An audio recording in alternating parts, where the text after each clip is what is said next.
Ini akan mulai di pagi hari ini.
Kami hanya mau taruh di dalam tangan-Mu yang penuh kasih, dan kami akan buka ibadah ini.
Bapak, sebentar kami akan mendengarkan firman Tuhan.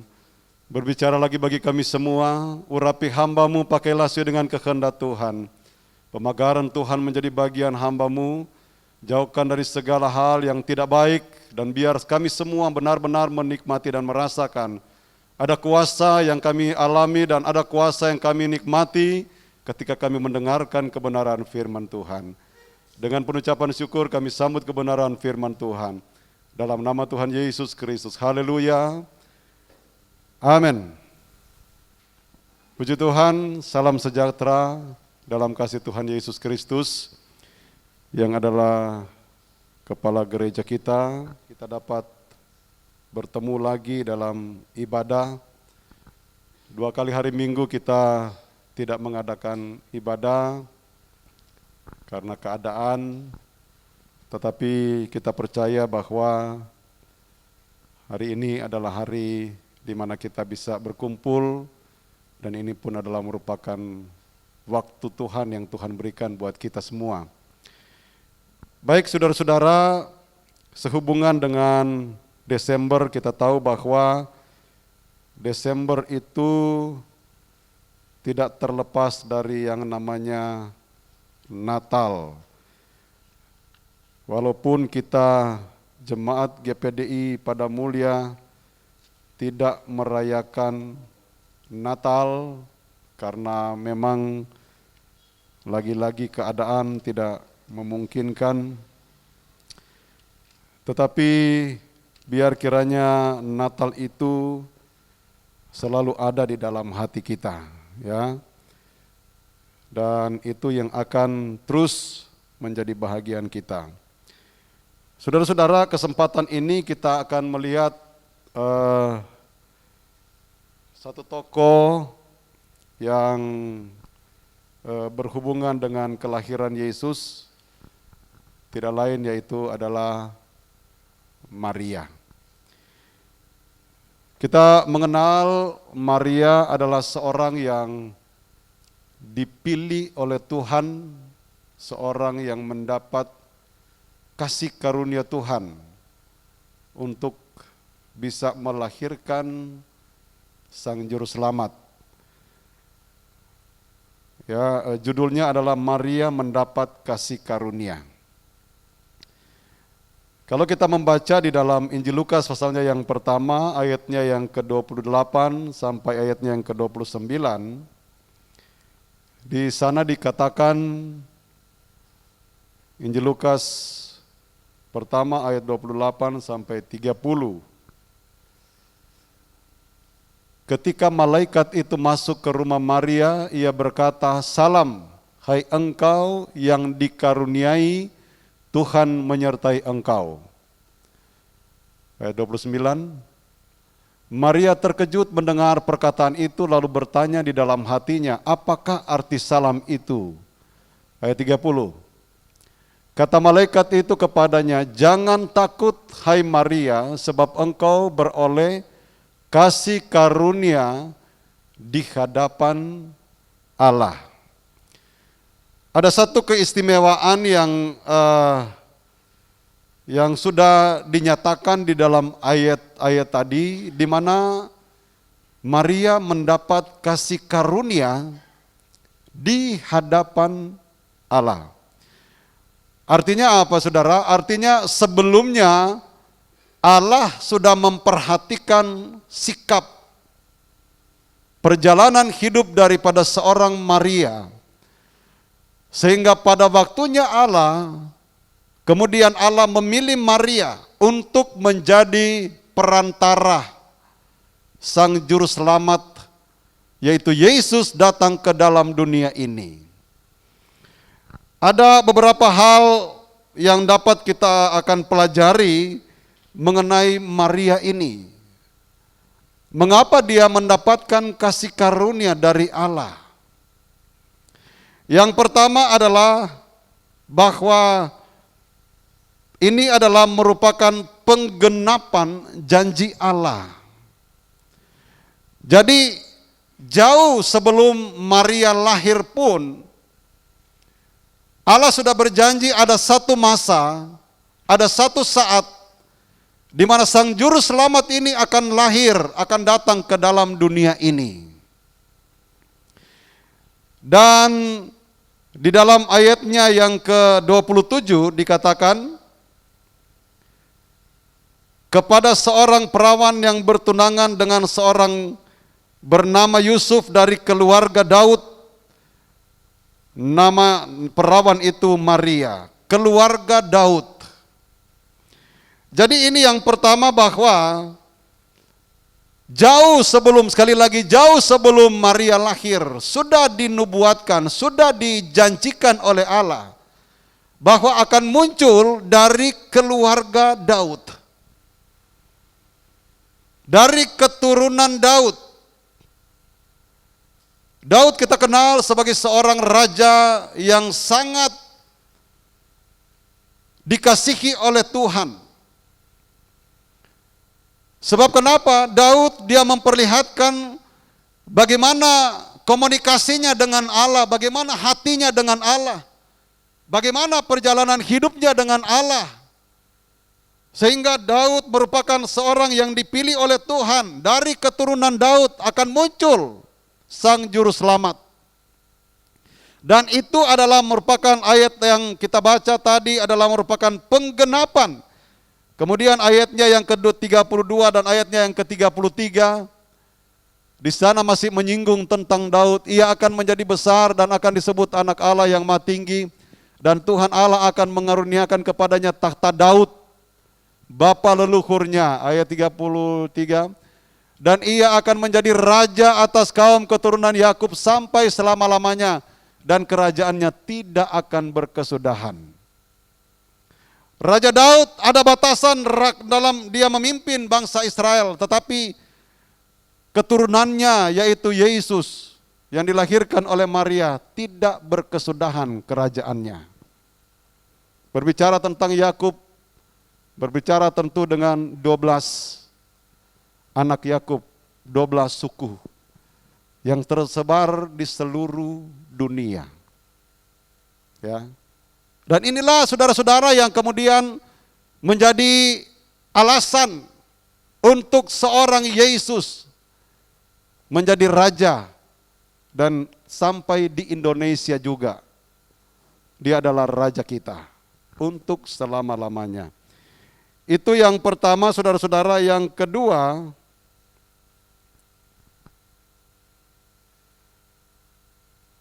Allah menyertai Maria. Ya. Jadi Allah menyertai Maria adalah merupakan suatu yang sangat luar biasa. Dalam perjalanan Maria, Allah menyertai dia. Sebab kenapa? Sebab Maria sudah memperlihatkan bagaimana dia dengan Allahnya, ketekunannya ya dengan Allahnya. Sehingga Allah menyertai Maria. Dan saudara-saudara, kalau Allah menyertai Maria, maka segala ujian, segala cobaan, segala tantangan itu akan dilewati. Sebab kenapa? Allah menyertai Maria. Demikian juga dengan kehidupan kita. Kalau Allah menyertai kita, maka Dia akan memberkati, Dia akan menolong, Dia akan menyatakan pembelaannya, dan Dia akan menyatakan kuasanya di dalam kehidupan kita. Amin, saudara-saudara. Itu bisa kita baca di dalam ayatnya yang ke-28. Injil Lukas 1 ayat 28 dikatakan, ketika malaikat itu masuk ke rumah Maria, ia berkata, "Salam hai engkau yang dikaruniai, Tuhan menyertai engkau." Amin, saudara. Jadi inilah alasan kenapa Tuhan memilih seorang Maria.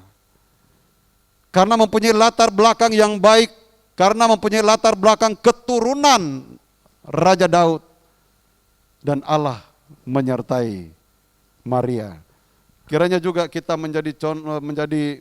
Maria menjadi satu contoh buat kita, agar supaya benar-benar Allah juga menyertai kehidupan kita. Amin ya. Kemudian saudara-saudara yang ketiga atau yang terakhir, Maria memiliki kerendahan hati. Sebagai seorang yang sudah dipilih oleh Tuhan, kalau seandainya dia mempunyai kesombongan, itu tidak akan mungkin terjadi. Tetapi di dalam ayatnya yang ke-38, kalau kita membaca di sana, ayat 38 pasal pertama, kata Maria, sesungguhnya aku ini adalah hamba Tuhan. Jadilah kepadaku menurut perkataanmu itu. Lalu malaikat itu meninggalkan dia. Aku ini adalah hamba Tuhan. Berbicara seorang hamba, berarti dia adalah seorang yang rendah. Menunjukkan di sana bahwa Maria adalah seorang yang rendah hati. Dia katakan bahwa sesungguhnya aku ini adalah hamba Tuhan.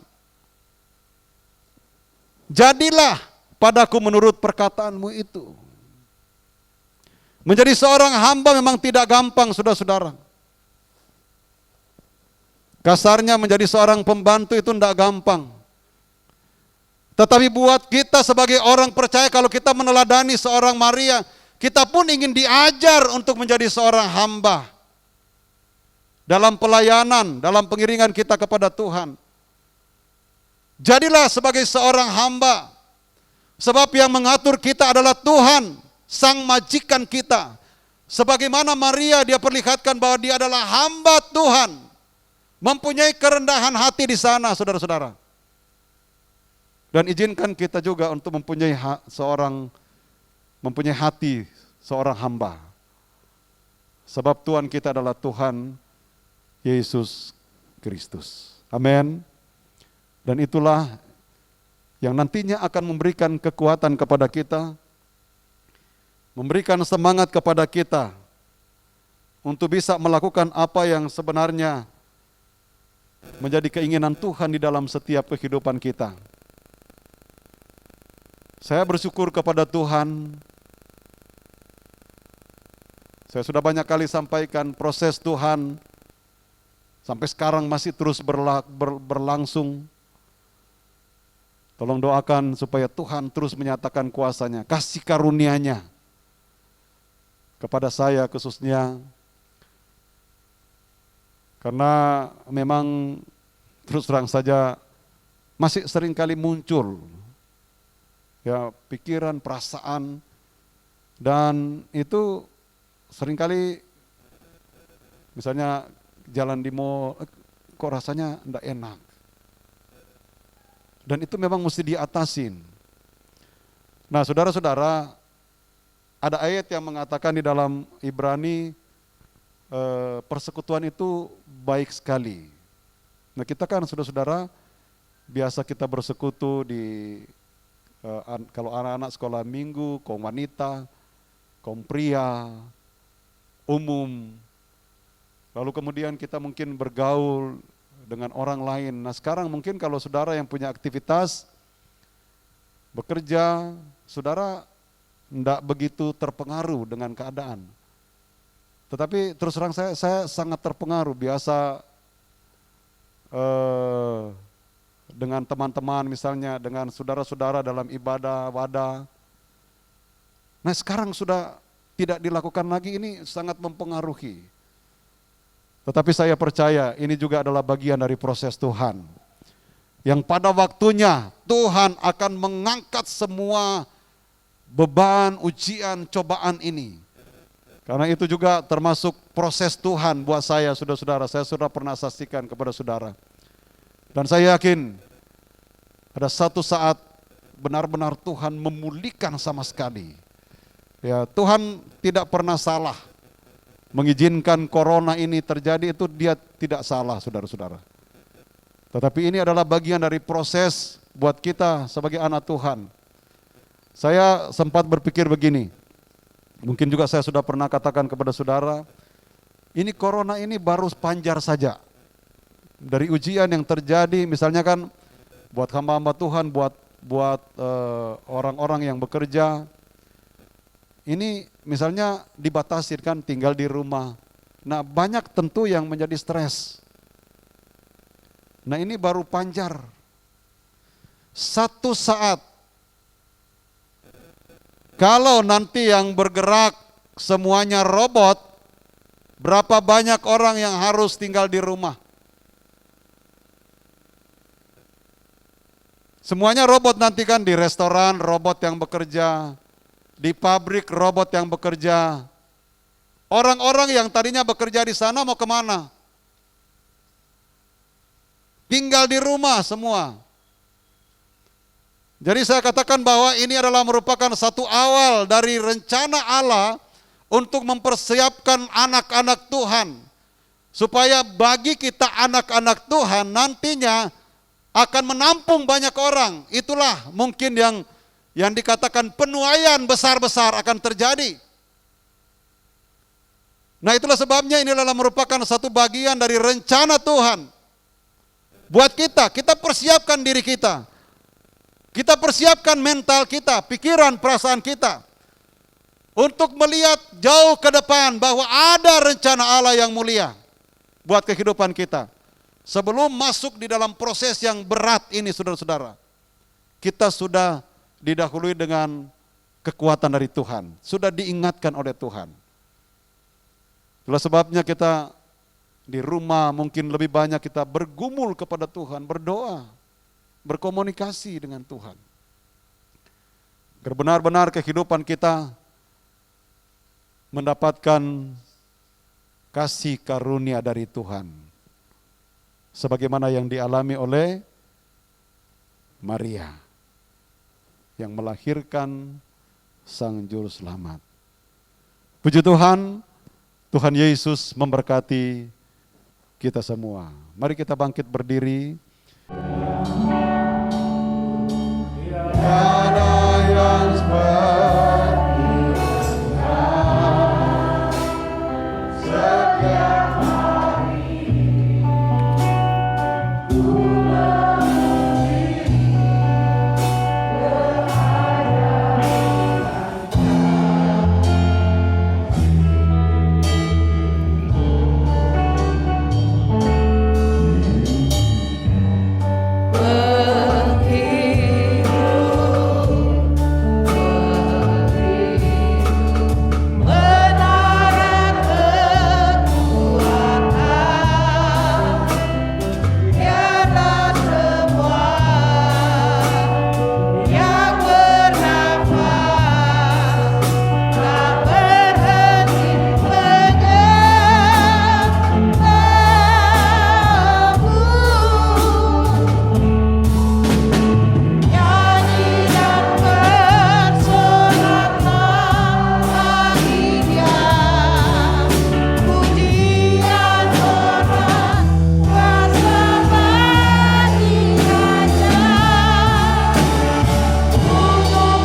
Haleluya.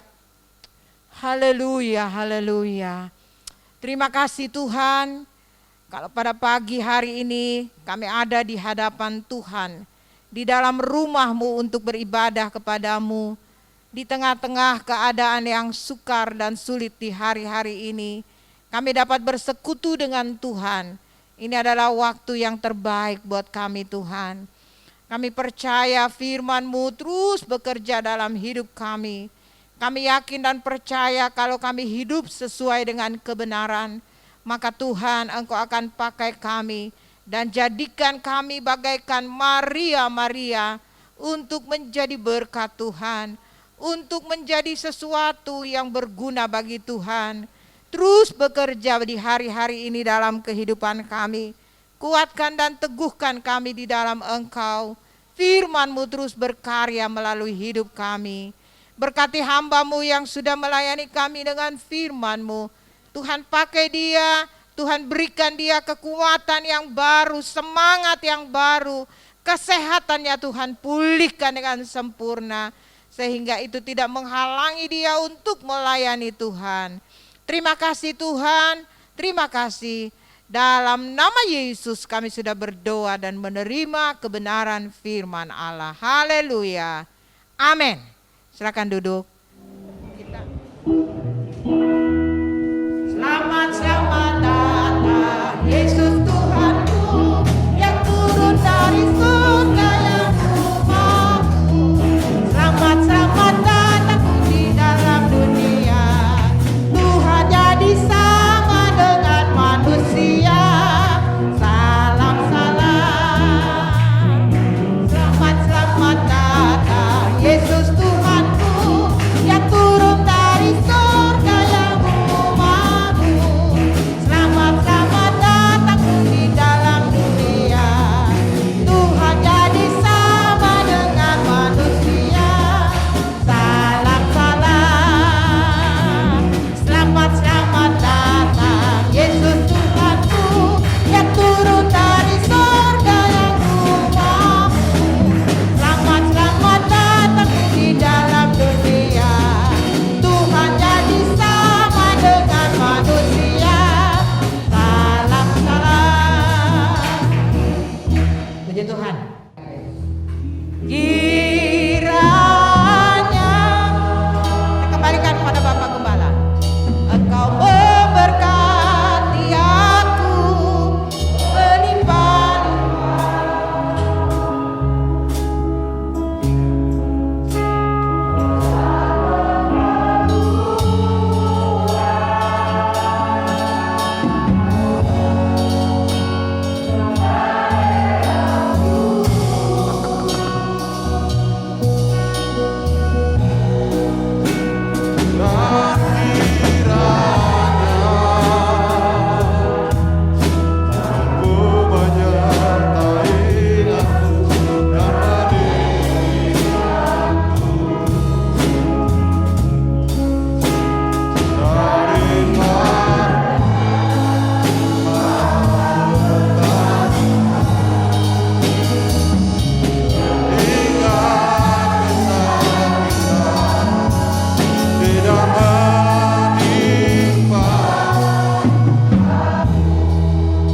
Bapak kami mengucap syukur kepada Tuhan. Kami yakin kami sudah diberkati oleh Tuhan dalam ibadah kami. Dan kami percaya Engkau sudah menyatakan kuasa-Mu dalam setiap masing-masing kami. Memberkati hamba-hamba-Mu, anak-anak-Mu yang sudah melayani di sepanjang ibadah ini. Memberkati semua korban sembahan dalam bentuk apapun. Dalam nama Tuhan Yesus Kristus semuanya diberkati Tuhan. Menyerahkan lagi ke dalam tangan Tuhan buat semua aktivitas kami. Tuhan tolong kami, Tuhan lindungi kami, tutup bungkus dengan kuasa darah Yesus. Sehingga dalam segala aktivitas kami diberkati dan dilindungi oleh Tuhan. Kami dijauhkan dari mara bahaya, celaka, sakit penyakit, virus apapun. Tuhan Engkau sudah halaukan dari setiap kehidupan kami. Saudara-saudara kami, keluarga, jemaat yang tidak bersama dengan kami pada saat ini, kalau mereka dalam keadaan sakit, Bapak ulurkan tangan-Mu untuk menjamah mereka dalam nama Tuhan Yesus Kristus. Mereka disembuhkan oleh Tuhan. Dan semua kegiatan, rencana, acara kami kami serahkan ke dalam tangan Tuhan. Engkau tetap menyertai dan Engkau mendahului akan semuanya.